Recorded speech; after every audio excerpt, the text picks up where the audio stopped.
तो यार मुझे अभी भी याद है कि मैंने अपने चैनल पे पहली वीडियो बनाई थी जब अनाउंसमेंट आई थी। कौन सा वाला गेम था, विलारियल वाला गेम के बाद कि जावी छोड़ रहा है बार्सिलोना। तो मैंने अपनी पहली वीडियो बनाई थी। बहुत सारे इमोशंस थे उस टाइम पे। रात के 2 बजे बनाई थी मैंने वो वीडियो पहली वीडियो मेरे चैनल की, ठीक है। और अब आते हैं आज की वीडियो। ये चल क्या रहा है क्लब दे बार्सिलोना में, सैक अनसैक ये चल रहा है। सैक करने के पैसे नहीं हैं और किस बेसिस पे सैक कर रहा है, सिर्फ स्टेटमेंट के बेसिस पे। आई नो वो स्टेटमेंट कहनी नहीं चाहिए जावी को, क्योंकि उस स्टेटमेंट में कुछ तर्क नहीं बनता। ऐसी बातें तब करते हैं यार, ये ऐसी बातें तब करते हैं जावी भाई जब कुछ उखाड़ा हो। या तो भाई तू सुपर कोपा जीत जाता, ठीक है, या तो तू एल क्लासिको में इतना बुरा ना हारता, कुछ तो अचीव करता है, एल क्लासिको जीत जाता। मतलब एल क्लासिको तो बहुत वैसी बात हो गई। या तो तू सुपर कोपा जीत जाता, या ला लीगा जीत जाता, या कम से कम बारसा को सेमीफाइनल तक ले जाता। कुछ तो बोलने जाता कि हाँ भाई मैंने इतना कर दिया। उसके बाद ये बैंक क्लब में फाइनेंशियल सिचुएशन अच्छी नहीं है, प्लेयर नहीं है, ये नहीं है, वो नहीं है, तब तो क्या था, मुझे वही बात आता।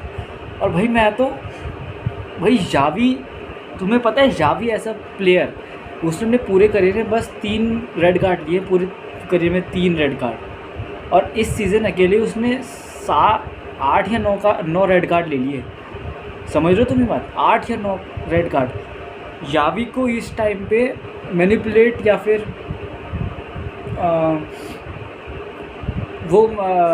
जावी को मतलब गुस्सा दिलाना इस टाइम पे, गुस्सा मैनिपुलेट, उसके मुँह से वर्ड्स निकालना बहुत इजी है। वो स्पेनिश रिपोर्टर ने ऐसा बहुत ही मतलब कैसे ऐसी वे में कहा कि जावी के मुँह से, और ऐसे जैसे तुम्हारे घर में तुम्हारी मम्मी तुमको टोंट मारती होगी तो तुम चाहे ना चाहे एक बार अनसुना कर दोगे, 2 बार कर दोगे, तीसरी बार तो तुम्हारा ऑटोमेटिक रिएक्शन निकलता है ना। वही सेम उसने करा। अब ऐसा नहीं कि वो पूछता ही है, उसने ऐसा टोंट मारा जावी को। टोंट तो नहीं था वो, पर जो भी उसने बोला स्पेनिश में जावी को लग गई। जावी ने बोला तेरी माँ की यार साले, ना पैसा है, क्लब की सिचुएशन अच्छी नहीं है, फैंस को अपनी एक्सपेक्टेशन बिल्कुल लो कर देनी चाहिए अगले 5 सालों के लिए।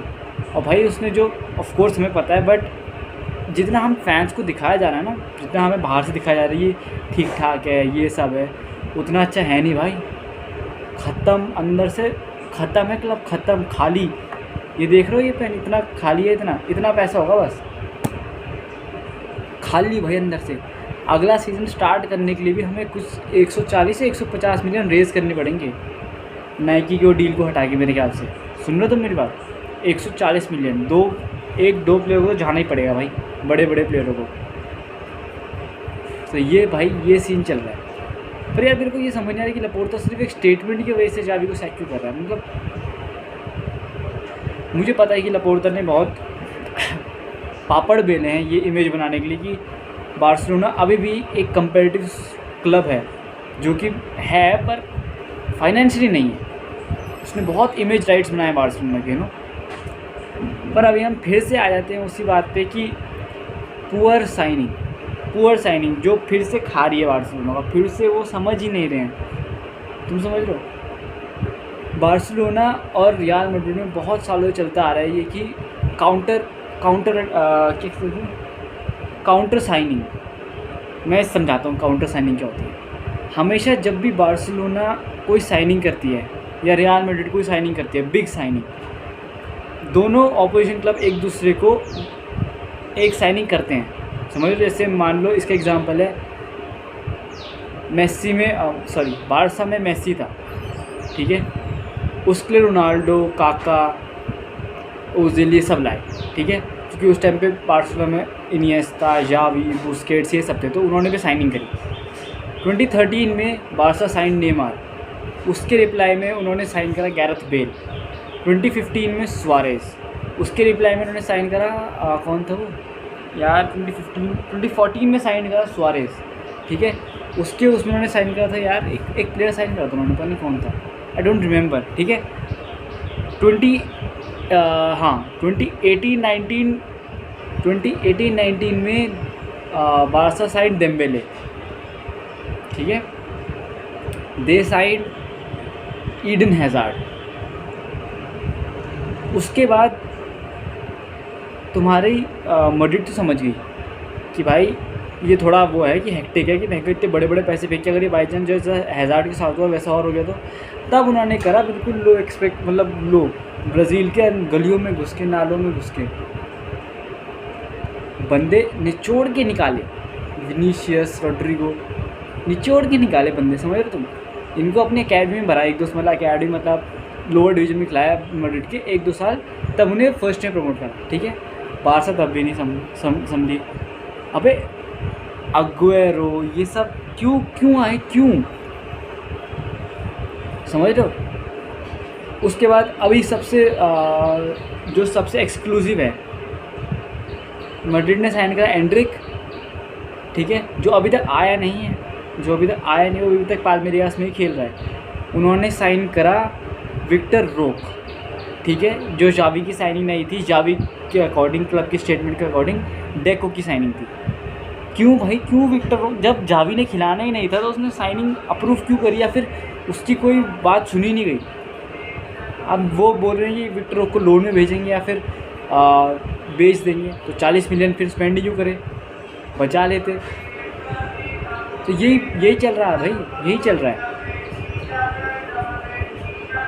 अब जिस तरह से वो भयंकर क्लब को रन कर रहे हैं, प्लेयर्स को यूज़ कर रहे हैं। लमीन यमाल ने 300 किया था, 40 मैच खेल लिए इस सीज़न, 45 मैच खेल लिए इस सीज़न, हाँ 40 कुछ गेम्स खेल लिए इस सीज़न, समझो तुम। लमीन यमाल से पहले ऐसी टीनेजर में एक गावी ने खेल दिए इतने मैच, और उससे भी पहले खेलते बोजान किर्गिच ने, समझो तुम। तो ये सीन है। अब अगर एक और इंजरी होती है तो भाई ये सब ख़त्म है, सब पूरा प्रोजेक्ट ख़त्म। मुझे तो कोई मतलब प्रोजेक्ट ख़त्म नहीं होगा, बट इन तो समझ रहे हो ना, इमोशन बाहर आ रहे हैं, इमोशन, ठीक है। कुछ भी अब होता है तो अगले सीज़न, उससे अगले सीज़न, उससे अगले season, minimum to minimum 4-5 season तुम लेके चलो एक बढ़िया कोच, एक बढ़िया टीम बनाने में। और अगले 5 सीज़न में से majority of the season will go trophyless, I am sure of it. क्योंकि यही पक्का नहीं है, अगर मान लो वो इस सीज़न के एंड में जावी को सैक कर देता है और किसी को बुलाया, तो वो तो नया फेज़ होगा ना, नया मैनेजर, फिर प्लेयर्स को उसके साथ ढलना पड़ेगा, उसकी टैक्टिक्स अपनानी पड़ेंगी, ऐसे खेलना पड़ेगा, समझ लो तुम। एंड इस मूवमेंट पे जो इस अपकमिंग समर ट्रांसफर डालूंगी, I will not be shocked if one of the La Masia graduates is sold, समझ तुम। मतलब लमीन यमाल इनको छोड़ के, मेरे लिए तो बस यार एक लमीन यमाल ये जो अनट्रांसफरेबल है, ठीक है भाई। मैंने पेड्री को कल अल्मीरिया वाला गेम था ना, हाँ अल्मीरिया वाला गेम था भाई, इतना स्लो, बहुत ही ज़्यादा स्लो भाई। पेड्री इतना स्लो क्यों है भाई बॉल पे, इतना स्लो, इतना वीक भाई, ऑन द पिच वो इतना वीक लगता है। मतलब बॉडी शेप में नहीं, जैसे वो भागता है, जैसे वो बॉल को रिसीव करता है, उसकी body language, turning, twisting turning, इतना वीक लगता है भाई वो, इतना वीक। या तो उसे आउट ऑफ पोजीशन खिला रहे हैं, इतना वीक। पेड्री से बॉल छीनना इतना, अब तो मुझे लगता है पेड्री से मैं भी बॉल छीन सकता हूँ, मुझे ये अफसोस होता है कहते हैं। बट और उसके ऊपर से आते हैं हम गावी पे। अब गावी का कोई मतलब, आई लव गावी, बट अब इंजरी के बाद प्लेयर्स चेंज, देयर वो चेंज, अब वो तो अब आएगा दिसंबर में आगे, मतलब प्री सीजन में तो नहीं आ रहा, ठीक है, वो पता नहीं कभी आएगा, तो मुझे नहीं पता। मैं तो भाई कोई होप्स लेके चल रहा है, कोई इस अगले सीज़न इस मेरे ख्याल से कुंडे भी जा सकता है, अराउजो भी जा सकता है, क्रिस्टेंसन भी जा सकता है, डियोंग भी जा सकता है, एक गुंडोगान नहीं जाएगा क्योंकि ऑफ कोर्स लेवेंडोस्की जा सकता है, लेवेंडोस्की पर जाएगा नहीं, हराम है वो। फरहान टोरेस जा सकता है, रफीनिया का बहुत तगड़ा चांस जाने का। तो भाई मुझे नहीं पता ये प्रोजेक्ट कहाँ जा रहा है, अगला मैनेजर कौन होगा, क्या होने वाला है इसका, इस टीम के साथ क्या होने वाला है, अगले सीज़न क्या है, कम्पीट भी कर पाएगी, समझो तुम। जिस तरह से जिरोना चल रही है, वी डोंट नो, वो भाई जितना सब है प्री सीजन में पता चल जाएगा सब कुछ, जो साइनिंग है, जो बोल रहे हैं, Zubimendi, Kimmich, right wing, DM, जो भी बोल रहे हैं, देखते हैं क्या क्या होता है, या भी रुकता है कि रुकता। अभी तो वैसे ये बातें चल रही है कि जब ये सब हुआ तो मेरे ख्याल से जावी ने मिलाई लपोर्ता को कॉल बात करने की, तो लपोर्ता ने कहा कि एंड ऑफ द सीज़न हम बात करेंगे तेरे उसके बीच में, तेरे और मेरे बीच में बात होगी 1-to-1 कि whether you want to stay और नॉट, वेदर, ठीक है। And now we will see what will happen भाई।